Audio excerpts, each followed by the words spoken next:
Segundo Augusto Boal, ele dizia que o teatro do oprimido passava por várias, como eu falei para vocês, não é?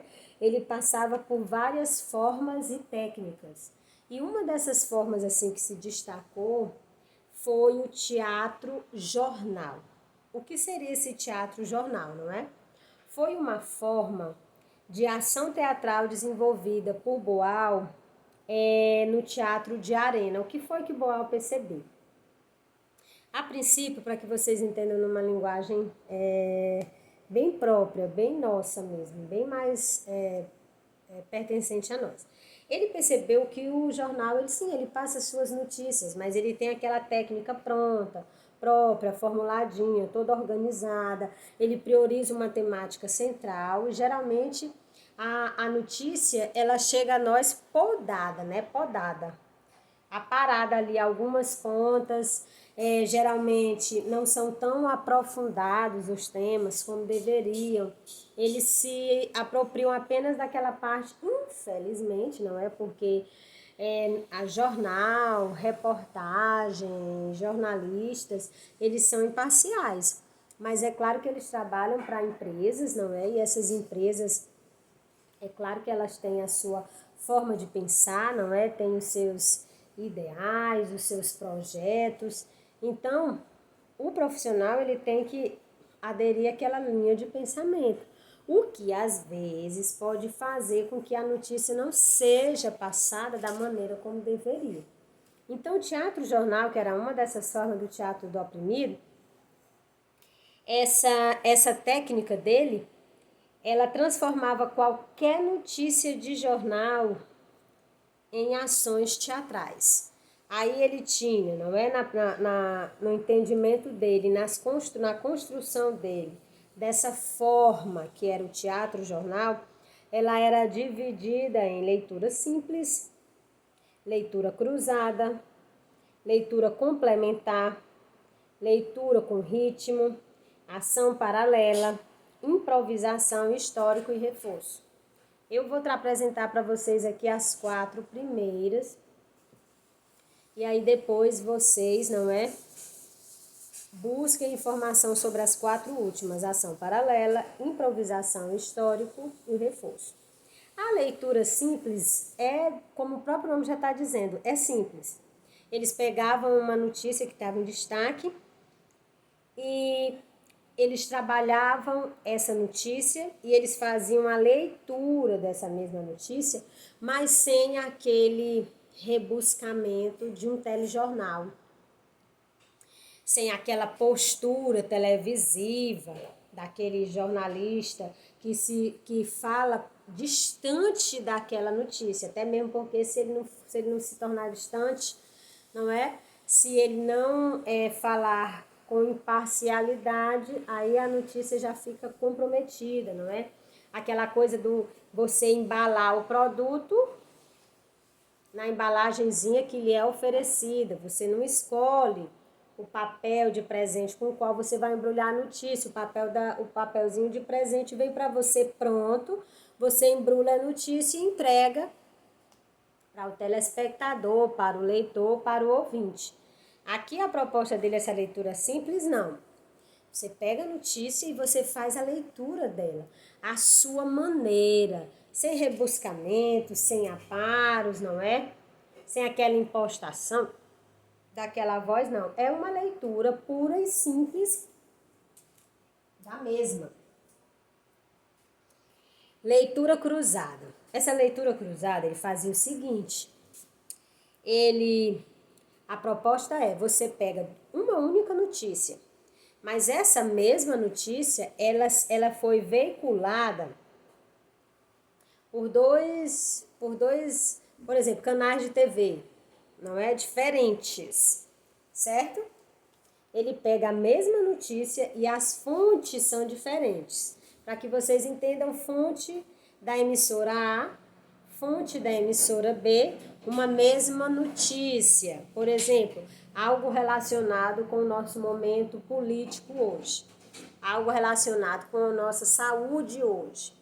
Então ele pega a mesma notícia que fala sobre esse problema político e da saúde no Brasil hoje, só que ele pega a mesma notícia vindo de uma empresa de TV A e a outra vindo de uma emissora também B, A e B. E era lido as duas notícias, ambas eram lidas ao mesmo tempo, de modo, não é, que ajudasse o leitor a dar para aquela informação um ponto de vista dele, entendeu? Não é algo que foi dado e apresentado apenas por um único veículo de televisão. O veículo que passa e que entrega esse pacote, entrega esse embrulho com os elementos que ele quer oferecer para você. Ele não te dá margem para que você construa a sua própria opinião. Ela vem toda pronta, empacotadinha, com o papelzinho de presente que ele escolheu, com a fitinha que ele embalou, entendeu? Ele pega a notícia pronta e acabada, entrega para você. Aí você não tem, como você não tem uma outra fonte para você beber naquela outra fonte, para você gerar o seu próprio ponto de vista, você absorve aquilo e toma aquilo como verdade absoluta. A leitura cruzada não, ela te permite que você tenha acesso à mesma informação de dois pontos de vista diferentes, de modo que você não assimile nenhuma nem outra. Você absorva as duas e no final você lança o seu olhar, o seu ponto de vista. Temos a leitura complementar, que é aquela que acrescenta os fatos que foram aparados. Lembra que eu falei que quando você recebe um pacotinho que dá do jornal de reportagem, ele já vem todo prontinho, só no ponto de você pegar e abrir. Aqui na leitura complementar, não, ela vem tal qual foi retirada lá do campo, da pesquisa, sem cortar nada, sem aparar, sem editar nada, tal qual, cruazinha, da maneira como foi gravada, não é? Temos também a leitura com ritmo, que essa é bem bacana, que é uma notícia que ele pegava, né, a notícia, e aí à medida que a notícia ia sendo dita, elas imprimiam um ritmo musical, e aí aquela notícia ela ia sendo passada. Por que tantas possibilidades de uma mesma coisa, para que fique acessível a todo mundo? Eu não quero aquela coisa padrão, eu quero aquela coisa que parece mais comigo. Eu não quero aquela coisa mais parecida com aquela coisa de classe social A, B ou C. Eu quero algo que seja parecido comigo, próximo da minha realidade, próximo a mim, com a qual eu me identifique, com a qual eu queira, não é? Sentar diante da TV, sentar diante de qualquer local e poder discutir aquele assunto, esteja mais próximo a mim e não tão distante. Então, meus amores, aqui se nós fôssemos continuar a falar, não é? A conversarmos sobre Augusto Boal, essa conversa aqui se estenderia por uma manhã e uma tarde inteira e ainda não se esgotaria, porque ele contribuiu e contribui de uma maneira extremamente significativa para a arte, não é? Até o nosso momento atual. Então, vamos lá.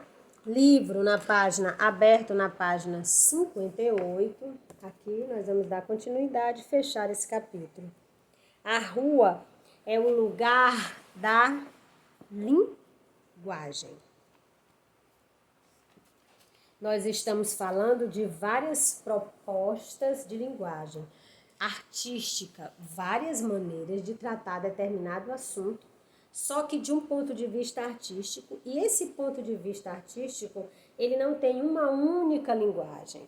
Eu posso falar sobre solidão, eu posso musicar a solidão, eu posso encenar a solidão, eu posso filmar a solidão, eu posso fotografar a solidão, eu posso criar esculturas que me apresentem a solidão. Eu posso misturar todas essas linguagens para falar de solidão.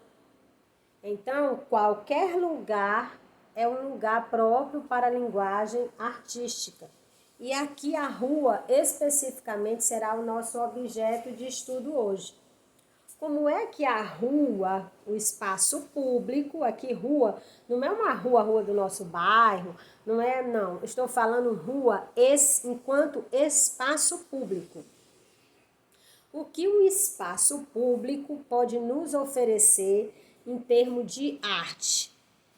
Provavelmente o espaço em si, a não ser a sua constituição física, a sua estrutura, a forma como foi construída, pode sim me contar algo. Mas o espaço físico em si não vai me oferecer a arte, não é? Somos nós os construtores dessa arte. Nós iremos interagir com aquele espaço. A rua é o lugar da linguagem. Olha o que diz o primeiro parágrafo.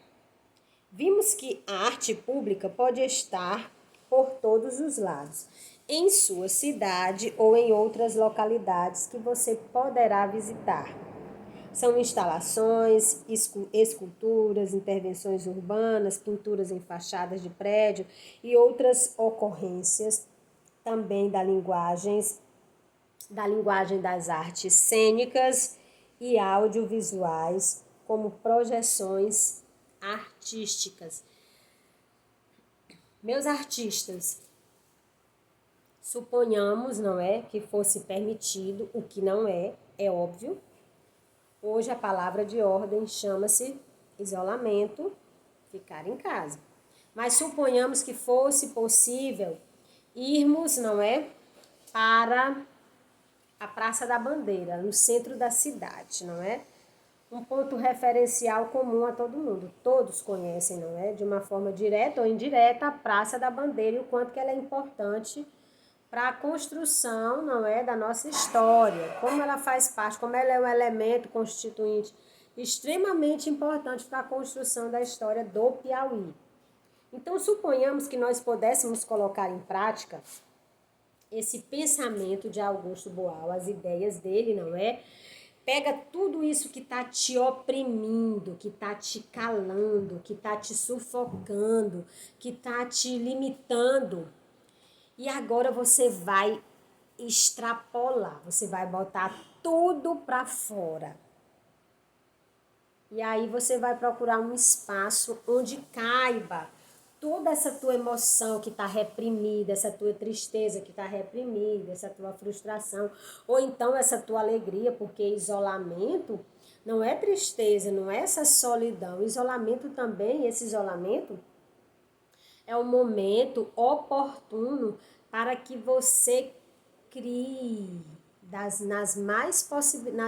mais variadas possibilidades. Crie na literatura. Eu assisti recentemente que Karnal, não é? O filósofo que eu me esqueci o nome agora, meu Deus, que horror.